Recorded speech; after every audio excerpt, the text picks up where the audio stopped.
সময় আবার কে আসলো? কে? মা,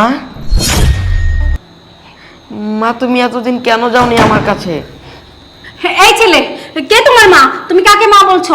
আমি কারো মা না। চুপ, একদম চুপ। আমাকে মা বলে ডাকবে না, আমি তোমার মা না। মা, তুমি আমাকে চিনতে পারছো না?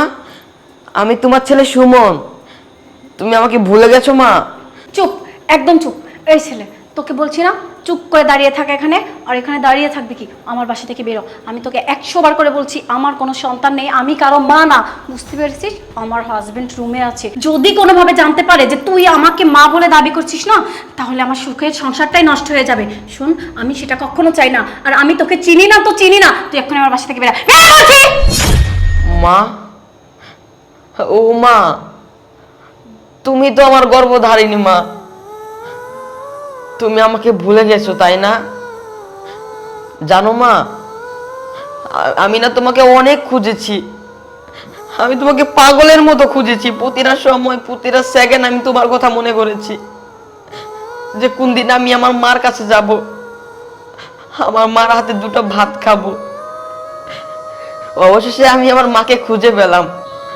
আর এখন তুমি আমাকে অস্বীকার করছো যে আমি তোমার সন্তান না।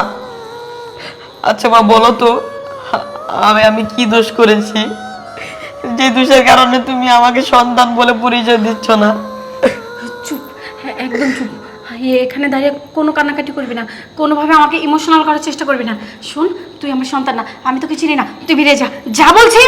না না মা, আমি তোমাকে ছেড়ে কোথাও যাব না। আমি তোমাকে অনেক কষ্ট করে খুঁজে বের করেছি। আমি তোমাকে ছেড়ে আর যাব না মা।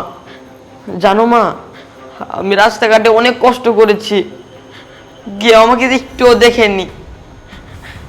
সবারই তো মা বাবা আছে, তাদের সন্তানকে স্কুলে ভর্তি করে দেয়, কত আদর করে, কত ভালোবাসে। কিন্তু আজ আমার মা বাবা থেকেও নেই। জানো মা, আমি শুনেছি লোকের কাছে যে পৃথিবীর সব থেকে নিরাপদ স্থান হচ্ছে মায়ের কোল। আর সেই মা আমাকে দূর দূর করে তাড়িয়ে দিচ্ছে।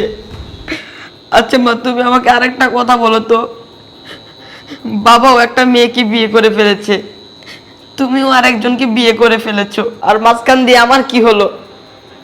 আমার জীবনটা তো নষ্ট হয়ে গেল। আচ্ছা মা, তুমি আমাকে একটা কথা বলো তো, তুমি যেহেতু আমাকে সন্তান বলে স্বীকৃতি দিবেই না, তাহলে আমাকে জন্ম কেন দিয়েছিলে? কেন দিয়েছিলে মা, বলো। আমার কি দোষ ছিল? আমি তো নিষ্পাপ ছিলাম। আল্লাহর কাছে আমার একটাই চাওয়া, আমার মতো যেন পুরা কপাল নিয়ে দুনিয়াতে কেউ জন্মগ্রহণ না করে। আর হ্যাঁ, তুমি যেহেতু আমাকে তোমার সন্তান বলে স্বীকৃতি দিচ্ছ না, আমিও কখনো সন্তানের দাবি নিয়ে তোমার কাছে আর আসবো না। তুমি ভালো থেকো মা, আমি আর কখনো তোমার কাছে আসবো না। না, না, তুই কোথাও যাবি না। আমি তোর মা। হ্যাঁ বাবা, আমি তোর মা। তুই আমার সন্তান, তুই আমার সন্তান। বাবা, তুই আমাকে ক্ষমা করে দিস। আমি নিরুপায় ছিলাম। আমি কখনো চাইনি তোকে ফেলে আমি নতুন করে সংসার সাজাই। কিন্তু কি করবো বল, আমার কাছে না কোনো উপায় ছিল না। আমি আমি কখনো বলতে পারিনি যে আমার তোর মতো একটা সন্তান আছে। আমিও প্রত্যেকটা দিন, প্রত্যেকটা সেকেন্ড, প্রত্যেকটা ঘন্টা তোকে মিস করি বাবা। অনেক মনে পড়ে। আরে তুই কি করে ভাবলি তোকে আমি ভুলে গেছি?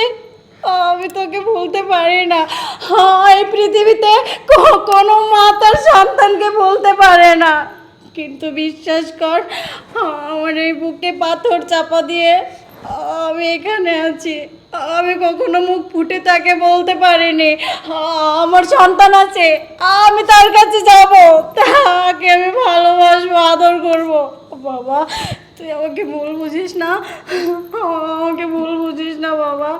কিন্তু আজকে আমি আর তোকে হারাতে পারবো না। আমি ওনাকে সব কিছু বলে দিব। তাতে যদি উনি আমাকে এই বাড়ি থেকে তাড়িয়ে দেয়, আমি সেটাও মেনে নেব। কিন্তু আমি তোকে হারাতে পারবো না বাবা, আমি তোকে হারাতে পারবো না। না না মা, তুমি বাবাকে কিচ্ছু বলো না মা। মা, আমি অনেক ভালো থাকবো মা। মা, মা প্লিজ তুমি বাবাকে কিচ্ছু বলো না মা, প্লিজ আমি চলে যাচ্ছি না না, তুই কোথাও যাবি না, তুই কোথাও যাবি না। আমি আমি তোকে আমার কাছে রেখে দেবো, আমি কোথাও যাব না। মা প্লিজ পাগলামিটা করো না। বাবা তুই আমাকে ভুল বুঝিস না, আমি কখনোই তোকে ছেড়ে থাকতে চাইনি, কিন্তু তোর ওই নিষ্ঠুর বাবা আমাকে বাধ্য করেছিল। আরে আমাদের তো ছোট্ট একটা সংসার ছিল, যেখানে ছিল সুখ আর শান্তি, আর ওই পাষণ্ড লোকটা দিনের পর দিন আমাকে ঠকিয়ে গেছে, আমাকে বাসায় রেখে অন্য মেয়েদের সাথে সম্পর্ক করে গেছে। আমি তোর কথা অনেক বলেছি যে তোর জন্য আমাদের মধ্যে সম্পর্ক ঠিক রাখতে, কিন্তু না, ওই লোকটা তা করেনি, ও আমাকেই তাড়িয়ে দিয়েছে আর তোকে না আমার থেকে কেড়ে নিয়েছিল। বাবা বিশ্বাস কর, আমি কখনো ভাবতেই পারিনি ওই পাষণ্ড লোক আমার কাছ থেকে আমার সন্তানকে কেড়ে নিয়ে এই হালে রাখবে। বাবা তুই আমাকে ক্ষমা করে দিস। মা তুমি আর কান্না করো না মা, তুমি কত কষ্ট করে একটা সংসার সাজিয়েছো, আমি চাই না সেই সংসারটাও তুমি হারাও মা। আমি তোমাকে অনেক ভালোবাসি মা, সারাটা জীবন তোমাকে ভালোবেসে যাব, কিন্তু আমি আর এখানে থাকতে পারবো না মা। না তুই কোথাও যাবি না, আমি তোকে কোথাও যেতে দেবো না। আমার চাই না, আমার কোনো সংসার চাই না, কাউকে চাই না, আমি তোকে চাই বাবা। আরে মা তুমি বোঝার চেষ্টা করো, আমি আর এখানে এক মুহূর্ত থাকতে পারবো না, তুমি আমাকে এই ছেলে দাঁড়াও, তুমি কোথাও যাবে না নূপুর। তার মানে আমি এতদিন যেটা ভেবেছি এটাই সত্য, তোমার একটা সন্তান আছে, তোমার আগে বিয়ে হয়েছে, তুমি আমার কাছ থেকে বিষয়টা লুকিয়েছো। সি সি নূপুর, আমি তোমার কাছ থেকে কখনো এটা আশা করিনি। তুমি আমাকে তাহলে দিনের পর দিন এভাবে ঠকিয়েছো। হায় আল্লাহ। বিশ্বাস করুন, আমি আপনাকে অনেকবার বলতে চেয়েছি, কিন্তু আমার সাহস হয়ে ওঠেনি। যদি আপনি আমাকে বাড়ি থেকে বের করে দেন, যদি আমাকে ডিভোর্স দিয়ে দেন, সেই ভয়ে আমি কিচ্ছু বলিনি, কিন্তু আমি আপনাকে ঠকাইনি, বিশ্বাস করুন, আপনি আমাকে মাফ করে দেবেন। ও আচ্ছা, তুমি এতদিন আমাকে এই ভয়ে আমাকে বলোনি যে তোমার আগে একটা বিয়ে হয়েছে, আমি তোমাকে যদি বাসা থেকে বের করে দিই। আচ্ছা এই তোমার কি মনে হয় এখন এত কিছু জানার পরে আমি কি তোমাকে বাসায় রাখবো? কখনোই না। শোনো, তুমি যেটা আমার সাথে করেছো না, অনেক বড় অপরাধ করেছো। আর আমার সাথে কি করেছো সেটা বড় কথা না, তুমি এতটুকু একটা ছেলের সাথে যেটা করেছো না সেটা একদম ঠিক করোনি। যাই হোক, এত বড় অপরাধ যেহেতু করেই ফেলেছো, শাস্তি তো তোমাকে পেতেই হবে। সেই শাস্তিটা হচ্ছে আজকের পর থেকে তুমি আর তোমার সন্তান আমার বাসায় থাকবে। আরে আমার সন্তান হয়ে থাকবে আমার বাসায়। আপনি সত্যি বলছেন? আমার সন্তান আমার কাছে থাকবে, আমি এই বাড়ি থেকে কোথাও যাব না।